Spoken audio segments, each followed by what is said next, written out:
अध्याय 4 प्राणी जगत। आज हम प्राणी जगत का बुक रीडिंग करेंगे और पढ़ेंगे। चलिए मेरे साथ बुक रीडिंग आप भी करिए। जब आप अपने चारों ओर देखते हैं तो आप प्राणियों के विभिन्न संरचना एवं स्वरूपों में पाते हैं। अब तक लगभग 10 लाख से अधिक प्राणियों का वर्णन किया जा चुका है, अतः वर्गीकरण का महत्व अधिक हो जाता है। इससे नई खोजी गई प्रजातियों को वर्गीकरण में उचित स्थान पर रखने में सहायता मिलती है।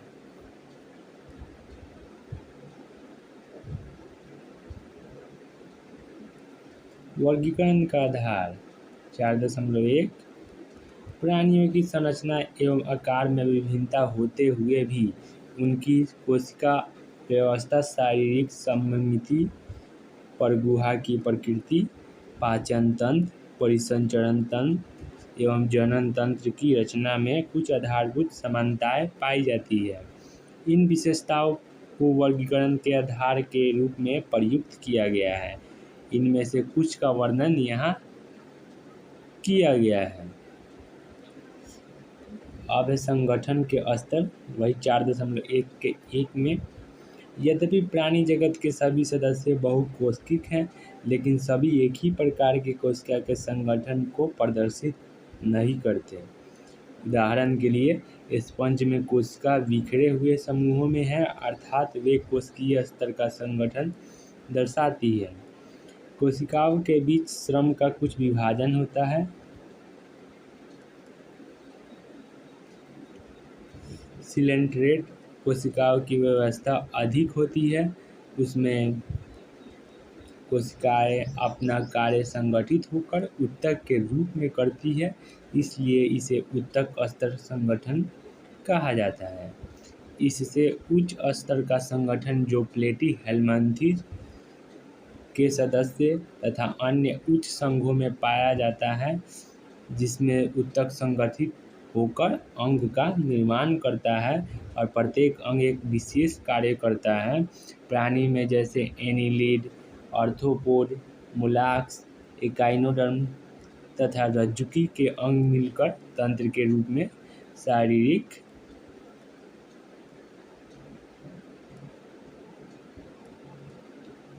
कार्य करते हैं। प्रत्येक तंत्र एक विशिष्ट कार्य करता है।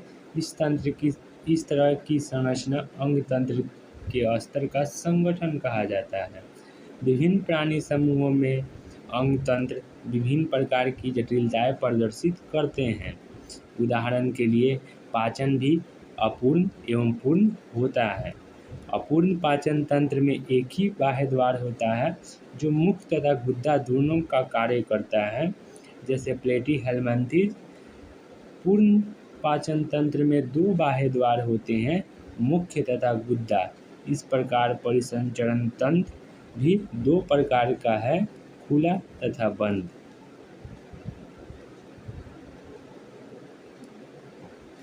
खुले परिसंचरण तंत्र में रक्त का बहाव हृदय से सीधे बाहर भेजा जाता है तथा कोशिका एवं ऊतक इसमें डूबे रहते हैं। बंद परिसंचरण तंत्र रक्त का संचार हृदय से भिन्न भिन्न व्यास की वाहिकाओं के द्वारा होता है। उदाहरण धमनी, शिरा तथा कोशिकाएं। यहाँ कुछ पिक्चर दिया हुआ है आर्य सममिति का और द्विपार्श्व सममिति का और घूर्णीय स्तर का प्रदर्शन।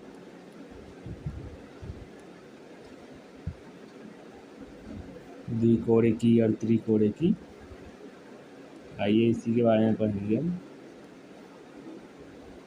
जिन प्राणियों में द्विकोणिकी तथा त्रिकोणिकी संगठन 4.1 का 3 है। जिन प्राणियों में कोशिकाएं 2 घूर्णीय स्तर में व्यवस्थित होती है तथा बाह्य एक्टोडर्म, ब्रैकोस्ट, बाह्य त्वचा तथा आंतरिक एंडोडर्म, कोष्ठ, अंतत्वचा वे द्विकोरिकी कहलाते हैं। जैसे सिल्टन नेट, वे प्राणी जिनके विकसित भ्रूण में तृतीय भ्रूणीय स्तर मेसोडर्म होता है त्रिकोरिकी कहलाते हैं। जैसे प्लेटीहेल्मिन्थस से रज्जुकी तक।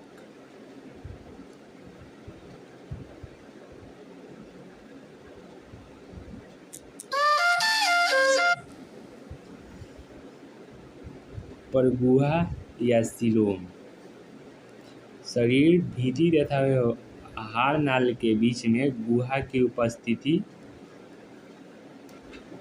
अब है 4.1 प्रगुहा या सीलोम। शरीर, भित्ति तथा आहार नाल के बीच में गुहा की उपस्थिति अथवा अनुपस्थिति वर्गीकरण का महत्वपूर्ण आधार है। मेसोडर्म या मध्य त्वचा से आच्छादित शरीर गुहा को देहगुहा, कोष्ठ प्रगुहा कहते हैं तथा इससे युक्त प्राणी को परगुही प्राणी कहते हैं। उदाहरण एनिलीड, मोलस्क, आर्थ्रोपोड, एकाइनोडर्म, हेमिकॉर्डेट तथा कॉर्डेट। कुछ प्राणियों में यह गुहा मेसोडर्म से आच्छादित नहीं होती, बल्कि मध्य त्वचा, मेसोडर्म, बाह्य त्वचा एवं अंतः त्वचा के बीच बिखरी हुई थैली के रूप में पाई जाती है। उन्हें कुटगुहिक कहते हैं। जैसे एस्केलमैंथिस,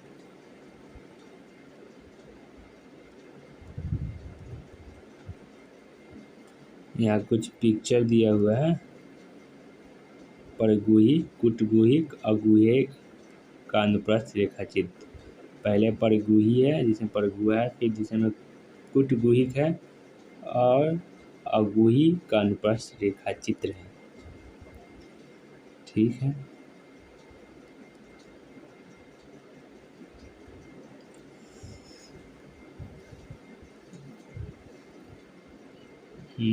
जिन प्राणियों में शरीर गुहा नहीं पाई जाती उन्हें अगुहीय कहते हैं। जैसे प्लेटीहेल्मिन्थस, चित्र 100 में अभी देख चुके हैं। अब है खंडी भवन 4.1 यह सेगमेंटेशन कहते हैं। खंडी भवन को सेगमेंटेशन भी कहते हैं। कुछ प्राणियों में शरीर बाह्य तथा आंतरिक दोनों ओर श्रेणीबद्ध खंडों में विभाजित रहता है, जिनमें कुछ एक अंगों की क्रमिक पुनरावृत्ति होती है। उस प्रक्रिया को खंडी भवन कहते हैं। उदाहरण के लिए केंचुए में शरीर का विखंडी खंडी भवन होता है और यह विखंडा अवस्था कहलाती है। अब है पृष्ठरज्जु।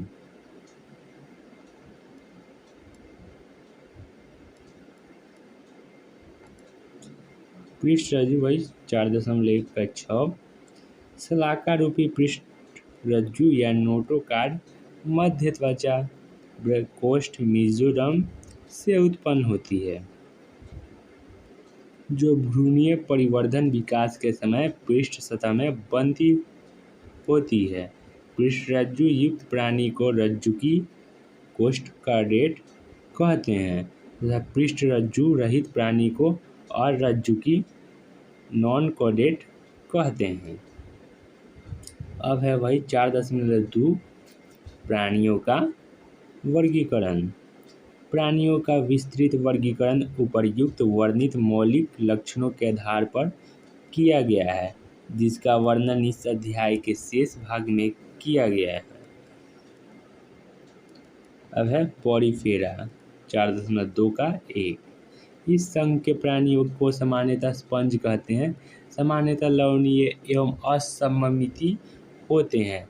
ये सब आधे बहुकोशिकीय प्राणी हैं, जिनका शरीर संगठन कोशिकीय स्तर का है। स्पंजों में जल परिवहन तथा नाल तंत्र पाया जाता है। जल सूक्ष्म रंध्र ऑस्टिया द्वारा शरीर के केंद्रीय स्पंज गुहा कोष्ठ स्पंजोसील में प्रवेश करता है तथा बड़े रंध्र ऑस्कुलम द्वारा बाहर निकलता है। जल परिवहन का यह रास्ता भोजन जमा करने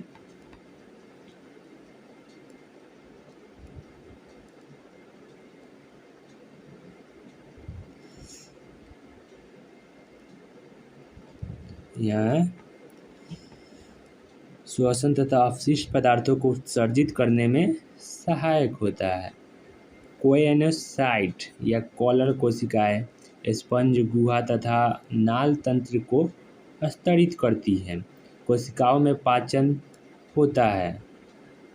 कोष्ठ अंतरकोशिकी कंकाल शरीर को आधार प्रदान करता है जो कंटिकाओं तथा स्पंजीन तंतुओं का बना होता है।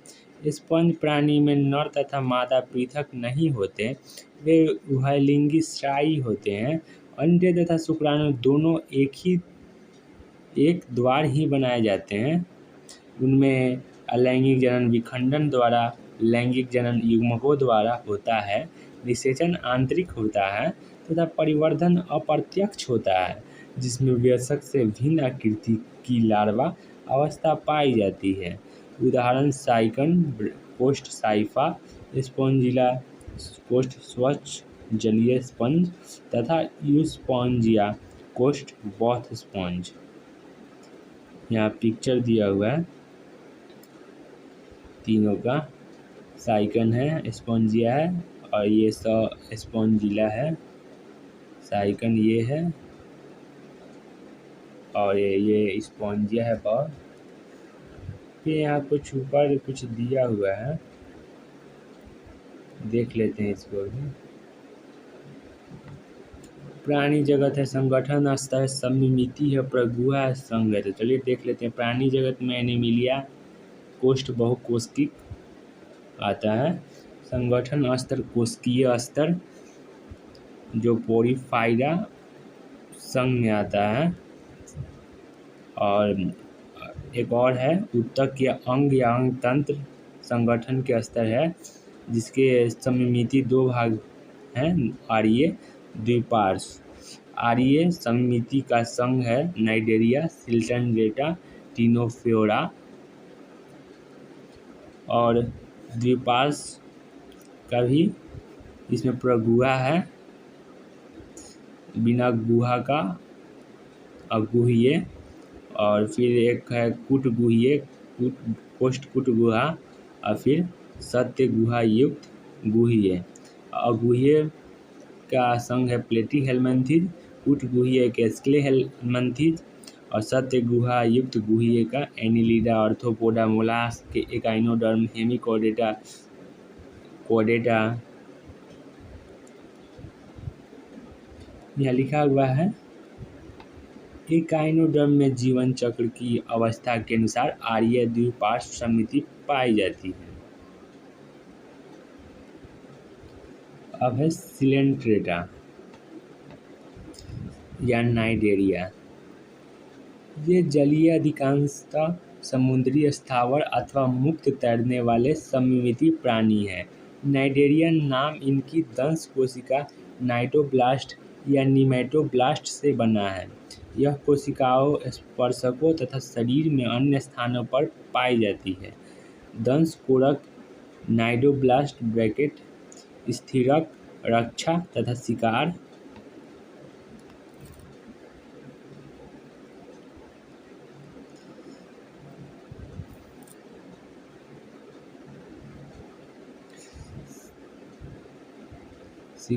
पकड़ने में सहायक हैं।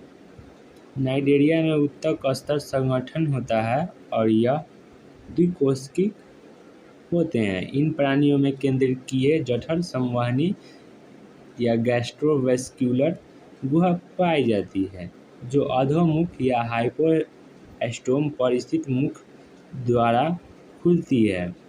इनमें अंतःकोशिकी एवं अंतराकोशिकी दोनों प्रकार का है। इनके कुछ सदस्य जैसे परवाल या कोरल में कैल्शियम कार्बोनेट से बना कंकाल पाया जाता है। इनका शरीर दो आकारों पॉलिप तथा मेडुसा से बनता है। पॉलिप स्थावर तथा बेलनाकार होता है जैसे हाइड्रा। मेडुसा छतरी के आकार का तथा मुक्त प्लावी होता है, जैसे ऑरेलिया या जेलीफिश। वेनाइडेरिया जिनमें दोनों पॉलिप तथा मेडुसा दोनों रूप में पाए जाते हैं, उनमें पीढ़ी एकांतरण कोष्ठ मेटाजेनेसिस होता है, जैसे ओवेलिया में। पॉलिप अलैंगिक जनन के द्वारा मेडुसा उत्पन्न करता है तथा मेडुसा लैंगिक जनन के द्वारा पॉलिप उत्पन्न करता है। वही पॉलिप अलैंगिक जनन, यहाँ मेडुसा लैंगिक जनन के द्वारा। उदाहरण फाइसेलिया ब्रैकेट पुर्तगाली युद्ध मानव, फिर एडमेसिया कोष्ठ है समुद्र एनीमोन,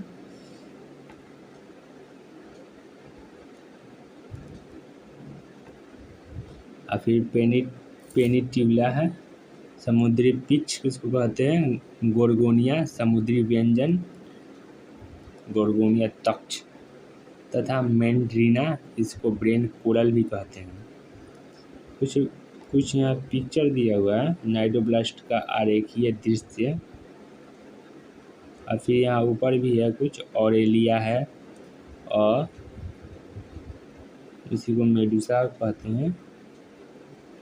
और यहाँ एडमीसिया पॉलिप से अपनी काया का बाह्य रूप, सबसिलेंट्रेटा का उदाहरण है। अब है संगटीनोफोर। संगटीनोफोर को कोष्ठ कंकतधर को सामान्यतः समुद्री अखरोट, कोष्ठ सी वालनट या कंकाल जेली या कॉम जेली कहते हैं। ये सभी समुद्रवासी आर्य समिति द्विकोरिक जीव होते हैं तथा इनमें उत्तक श्रेणी का शरीर संगठन होता है। शरीर में 8 बाह्य पश्चमावी कंकत पट्टिका होती है जो चलन में सहायक करती है। पाचन अंतःकोशिका तथा आंतराकोशिक दोनों प्रकार का होता है। जीव संदीप्त प्राणी, वही कोष्ठ है, जीव संदीप्त प्राणी के द्वारा प्रकाश उत्सर्जन करना। टीनोफोर की मुख्य विशेषता है नर एवं मादा अलग नहीं होते, जन्म केवल लैंगिक होता है, निषेचन बाह्य होता है तथा अप्रत्यक्ष परिवर्धन होता है जिसमें लार्वा अवस्था नहीं होती। उदाहरण फ्लूरोब्रैकिया तथा टीनोप्लाना। फिर संघ प्लेटी हेलमंथिज, इसको चपटे कृमि भी कहते हैं। इस संघ के प्राणी पृष्ठाधार रूप से चपटे होते हैं, इसलिए इन्हें सामान्यतः चपटे कृमि कहा जाता है। इस समूह के अधिकांश प्राणी मनुष्य तथा अन्य प्राणियों में अंतः परजीवी के रूप में पाए जाते हैं। चपटे कृमि द्विपार्श्व सममित त्रिकोणिकीय अपरग्रही होते हैं। इनमें अंग स्तर का शरीर संगठन होता है। परजीवी प्राणी में अंकुश तथा चूसक पाए जाते हैं।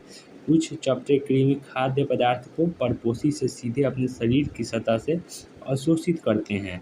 ज्वाला कोशिकाएं प्रसारण, नियंत्रण तथा उत्सर्जन में सहायता करती है। नर मादा अलग नहीं होते, निषेचन आंतरिक होता है तथा परिवर्धन में बहुत सी लार्वा अवस्थाएं पाई जाती है। प्लेनेरिया में पुनरुद्भवन की असीम क्षमता होती है। उदाहरण टीनिया, फीता कृमि, फेसियोला, पर्न कृमि। यहाँ देख लीजिए फीता कृमि टीनिया और पर्न कृमि फेसियोला का पिक्चर दिया हुआ है। और फिर यहाँ एक और पिक्चर दिया हुआ है टीनोप्लाना या प्लूरोब्रैकिया का उदाहरण है। ऊपर का है। अब संघ एस्क्लेहेलमंथिज।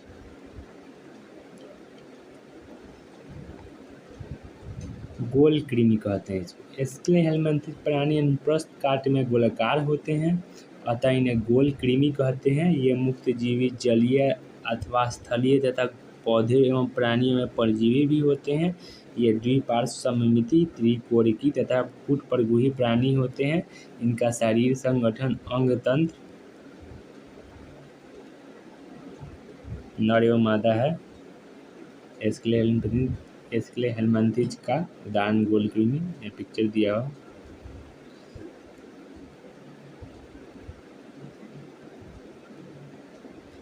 का स्तर का है आहार नाल पूर्ण होती है जिसमें सुपरिवर्धित पेशीय ग्रसनी होती है। उत्सर्जन नाल शरीर से अपशिष्ट पदार्थों को उत्सर्जन रंध्र के द्वारा बाहर निकालती है। नर तथा मादा एक लिंगी स्रावी होते हैं, प्रायः मादा नर से बड़ी होती है। निषेचन आंतरिक होता है तथा परिवर्धन प्रत्यक्ष कोष्ठ शिशु वयस्क के समान ही दिखते हैं अथवा अप्रत्यक्ष लार्वावस्था द्वारा होता है। उदाहरण एस्केरिस कोष्ठ गोल कृमि, वुचेरिया कोष्ठ फाइलेरिया कृमि, फिर है एंसाइक्लोस्टोमा कोष्ठ है अंकुश कृमि। आज के लिए इतना ही, फिर कल पढ़ेंगे। ठीक है।